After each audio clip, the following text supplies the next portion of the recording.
একটা দেবী কিন্তু খুব গুড বয়, স্নান টান করে একদম রেডি হয়ে গেছে, খাওয়া হয়ে গেছে। এই যে গুড বয়, কয় গুড বয়, এই যে good boy baby, good boy. এই যে একজনের স্নান টান হয়ে গেছে, সাজিয়ে গুজিয়ে দিয়েছি, কোনো দাদা নিয়ে শুয়ে আছে, খেলছে, এমনি শুয়ে দিয়েছে খাটে। আজকে এই যে এত রোদ এসেছে, যা ভিজে জামা কাপড় ছিল সব শুকিয়ে গেছে।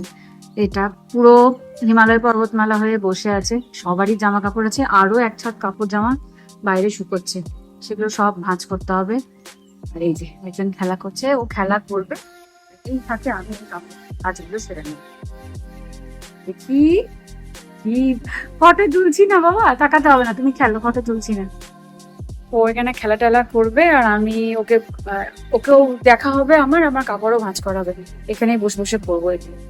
আমার এই কাজটা করতে বেশ ভালো লাগে, তো বসে বসে বাড়ি যত জামা কাপড় আছে, এখন ভিজে জামা কাপড় গুলো ওগুলো সব পরিষ্কার করে নেবো। তুমি চাপবে এখানে, চাপবে। হ্যালো বন্ধুদের সাথে আমি ওকে ফাইট করে দেবো আলাদা, এটাও জানা, এটা কিন্তু কাল করবো, ঠিক আছে? সব তোমার জামা এগুলো সেট করে দেবো। এখন অব অনেকটা টাইম একা একা খেলে, আর সেজন্য অনেক কাজে সুবিধা হয়ে যায়। এই যে ও আপন মনে খেলা করছে, শুধু ওর সাথে কথা বলতে হবে, প্রচুর প্রচুর কথা বলি ওর সঙ্গে। আমি ওর সাথে কথা বলতে থাকি বলে ও মুখের মধ্যে নানা রকমের আওয়াজ করে, খুব ভালো লাগে সেগুলো। তবে রাতে যখন আমি ঘুমোই, ও অনেক সময় ঘুম থেকে উঠে খেলতে থাকে খাটের মধ্যে আর আওয়াজ করতে থাকে, তখন আমার ঘুমের একটু ব্যাঘাত ঘটে বই কি। আর এই সময় না, বেবিদের এই আওয়াজগুলোতে খুব বেশি করে অ্যাটেনশন দিতে হয়। আমরা যত ওদেরকে অ্যাটেনশন দেব, ওরা তত আগ্রহ নিয়ে কথা বলার বা আওয়াজ করার চেষ্টা করবে। এখন ওরা আস্তে আস্তে ওদের কাছের মানুষগুলো, মানে সবসময় যাদের কাছে ওরা থাকে, তাদের মুখ চিনতে শুরু করে, তাদের গলার আওয়াজ বুঝতে পারে, তাদের স্পর্শ বুঝতে পারে। তো সেজন্যই ওদের এখন অ্যাটেনশন দেওয়াটা ভীষণ জরুরি। নিজে বউ সেজেছ, এখন টেনে টেনে এসব শিখছো, কি মিষ্টি বৌমা আমার। এখন তো ওয়েদারের ভীষণভাবে মুড সুইং হচ্ছে, কোনোদিন ভীষণ বৃষ্টি হচ্ছে, আবার কখনো এরকম রোদ ঝলমলে আকাশ। আর এরকম রোদ দেখেই আজকে জামা কাপড়গুলো সব রোদে দিয়েছিলাম। অভর জামা কাপড়ের সঙ্গে সঙ্গে অভর জুতোগুলো রোদে দিয়েছিলাম। আমার ছেলের কিন্তু এর মধ্যে অনেক জুতো হয়ে গেছে।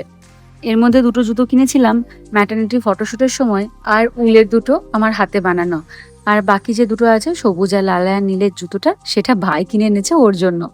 তখন বললাম না, ওয়েদারের বড্ড মুড সুইং হচ্ছে, বিকেলবেলা এত সুন্দর একটা আবহাওয়া করেছিল, সেটা দেখে একটু রেডি হয়ে নিয়েছি ঝটপট, এই সামনে কাছাকাছি একটু ঘুরে আসবো বলে। তার মধ্যে আবার দেখি এত এত মেঘ এসে হাজির। তো আমি, অভ, ভাই রেডি হয়ে গিয়েছি, মা রেডি হচ্ছে, সেই ভাবে ছাদে এসে অবর সঙ্গে কতগুলো ফটোশুট করছিলাম। এত হাওয়া দিচ্ছে, এর মধ্যে আবার বৃষ্টি হবে কিনা কি জানি, ভীষণ সুন্দর ওয়েদার। এই ড্রেসটা সেকেন্ড মান্থের বার্থডেতে পরেছিল, ছবিই রাখিনি। হয়ে গেছে তোমার? ভিডিও হতে লাগলো। মুখটা দেখো, ফটো তুলছিস যে গেছে না, না ভিডিও কোথায় বেরিয়েছো? কিন্তু বেড়াতে বেরিয়েছে। দিদু কই, দিদু? আমরা বেড়াতে বেরিয়েছি। বাড়ি থেকে বেরিয়ে বাড়ির কাছে একটা হনুমান মন্দির আছে, সেখানে আগে প্রণাম করিয়ে নিলাম। তারপরে দেখি এদিক ওদিক কোথায় যাই। বেশি দূরে যাব না, আজকে হেঁটে হেঁটেই বেরিয়েছি, আর ভীষণভাবে হাওয়াও দিচ্ছে, মেঘও করেছে, কাছাকাছি কোথাও ঘুরে আসবো। বিকেলটা এত সুন্দর, এত ভালো লাগছে কি বলবো, অনেকদিন এরকম সকলে মিলে বেরোনোও হয় না। আমি অভকে নিয়ে একটু একটু করে বেরোই, প্রায় বেরোনোর চেষ্টা করি, তবে বেশি দূরে যায় না। এখন যে রাস্তা দিয়ে যাচ্ছি তার ডান ধারে প্রচুর এরকম টেডি বিয়ারের দোকান আছে, সেখানেই একটা দোকানে এসেছি, দেখি কিছু একটা নেব। এত সাজানো থাকে, দেখলেই কিনতে ইচ্ছা করে। আগে নিজের জন্য প্রচুর প্রচুর টেডি কিনেছিলাম, আমার শখই আছে টেডি কেনার। এখন সেসব বন্ধ হয়েছে, তবে আবার নতুন করে ছেলের জন্য শুরু হয়েছে। তবে ঠিক করেছি ওকে কোনো না কোনো ফিগার কিনে দেবো। এর আগে একটা দিন আমি আর ওর বাবা বাজার গিয়েছিলাম, সেদিন ওকে একটা কুকুর কিনে এনে দিয়েছিলাম। এরকম ভাবে ইচ্ছে আছে বিভিন্ন রকমের অ্যানিমাল ফিগার কিনবো। তো আজকে আর অ্যানিমাল ফিগার কিনিনি, সেটা পরেই নেব। আজকে একটা ছোট্ট গণেশ কিনেছি। আর তারপরে এদিক ওদিক ঘুরতে ঘুরতে চলে এসেছি রেস্টুরেন্টে। হঠাৎ করেই প্ল্যান হলো, আসলে এত মেঘ করেছে বাইরেটাই, আমার খুব ইচ্ছে করছিল ফিশ ফ্রাই খেতে। তো দেরি না করে ঝটপট কাছাকাছি একটা রেস্টুরেন্টে চলেই এলাম ফিশ ফ্রাই খেতে। প্রথমে ভাবছিলাম অবকে নিয়ে যাবো কি যাবো না, তারপরে দেখি আমরা যে সময়ে বেরিয়েছি সে সময় রেস্টুরেন্ট একেবারেই ফাঁকা। আর অভ ঘুমিয়েও পড়েছে ঘুরতে ঘুরতে, সেজন্য চলেই আসলাম। তবে এটা কিন্তু অভর ফার্স্ট রেস্টুরেন্ট ভিজিট নয়, এর আগেও ও আমার সাথে এসেছে। মানে আমি যখন 5 মাসে প্রেগনেন্ট ছিলাম, প্রথম এসেছিলাম এই রেস্টুরেন্টেই চিকেন পকোড়া খেতে। আর তারপরে অভকে নিয়ে আজকে আসলাম। তো এটা বলতে গেলে ওর সেকেন্ড টাইম। প্রথমবারটা ও আমার পেটের মধ্যে ছিল, আর এখন ও আমার সঙ্গে সঙ্গে এসছে। দিন যে কত তাড়াতাড়ি পেরিয়ে যাচ্ছে আমি শুধু দেখছি আর অবাক হচ্ছি। তো প্রথমে অর্ডার করেছিলাম হচ্ছে ফিশ ফ্রাই, 3 জনের 3টে। অনেক দিন ফিশ ফ্রাই খাইনি। প্রেগনেন্সিতে এই একটা জিনিস খাওয়া আমার বাকি থেকে গেছে। 9 মাসে এসে আমি প্রচুর বাইরের খাবার কিনে খেয়েছি, একদম লাস্টের দিকটায়। তখন সব রকম খাওয়া হলেও ভেবেছিলাম ফিশ ফ্রাই খাবো, সেটা আর খাওয়া হয়ে ওঠেনি। তো বলতে গেলে সেই স্বাদটাই আজ পূরণ করলাম। এদিকে আমরা ফিশ ফ্রাই খাচ্ছি, আর অভ এসেছে আমাদের সাথে। ও খাচ্ছে ওর নিজের খাবার। রেস্টুরেন্টে আসবে আর অব কিছু খাবে না, তাও কি হয়? মা চোখের সামনে বসে বসে ফিশ ফ্রাই খাবে, চিকেন পকোড়া খাবে, অব কি শুধু দেখবে?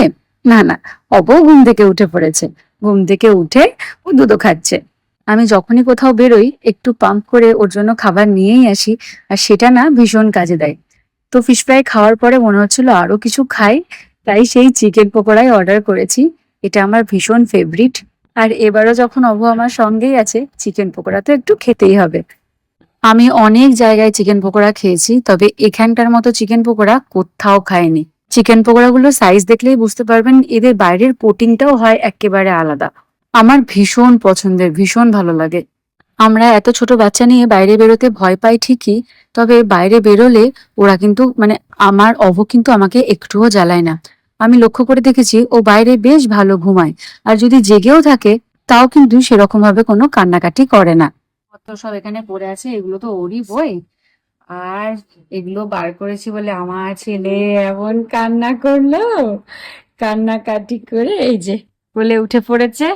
এই তো কোলে উঠে পড়েছে, কোলে উঠে এবার তখন চুপ করেছে, দিয়ে এখন হাসি হচ্ছে, খেলা হচ্ছে। এগুলো দেখাবো না, এগুলো দেখালেই ওনার মাথা খারাপ হয়ে যায়। তো বলি এগুলো বাবা বই নয়, এগুলো খেলনা, কিছুতেই শোনে না। এই যে, হ্যাঁ, হ্যাঁ, হ্যাঁ, তুমি দুষ্টুমি করছো আমি জানি।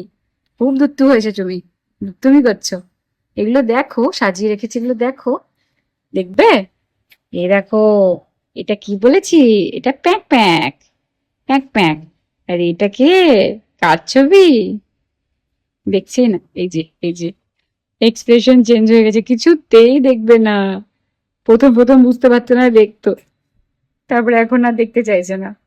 ওকে যেই এগুলো দেখাচ্ছি একদম চোখ ঘুমে ঢুলে পড়ছে। দেখ, এই দেখ, ও কিন্তু দেখবে না, ঠিক ঘুমিয়ে পড়বে। আমি বলি যে এই যদি এরকম অবস্থা হয় যে কিভাবে আমি পড়াশোনা করাবো? আমার তো ভয় পাই দিচ্ছে। ঘুমিয়েই পড়ছে, ঘুমিয়েই পড়লো, দেখবেই না, দেখলোই না।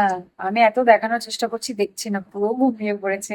এই যে, এই যে ঘুমিয়ে পড়লো। আমি কান টান গুটিয়ে রেখে দিয়েছি, বাবা কি দরকার।